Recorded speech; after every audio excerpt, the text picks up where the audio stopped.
પહેલા પ્રોમિસ કરો કે આ વિડીયો ઇન્ટરેસ્ટિંગ લાગે તો ફોરવર્ડ જરૂરથી કરજો, બધાને ફોરવર્ડ કરજો. પ્રોમિસ? ઓકે. ચલો, મારા હાથમાં છે આધાર કાર્ડ. આનાથી તો આપણે બધા જ તે વાકેફ છીએ, પરિચિત છે.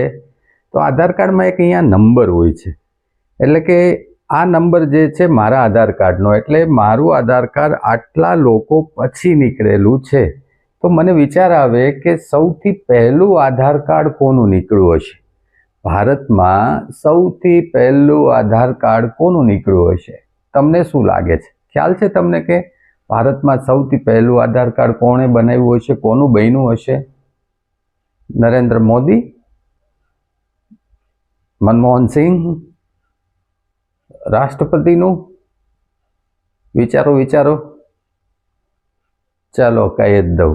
તો સૌથી પહેલું આધાર કાર્ડ ભારતમાં 29 સપ્ટેમ્બર 2010માં રંજના સોનવાનેનું બન્યું હતું. આ એક મહિલા હતા અને તે ટેમ્બલી ગામના હતા. અને સાથે સાથે એ નંદુબાર જિલ્લાના હતા, મહારાષ્ટ્રના નંદુબાર જિલ્લાના. તો સૌથી પહેલું આધાર કાર્ડ બન્યું હતું રંજના સોનવાનેનું. તો આ બહુ ઇન્ટરેસ્ટિંગ માહિતી છે, દરેકને જરૂરથી મોકલજો, બધાને જાણીને ખૂબ જ મજા આવશે.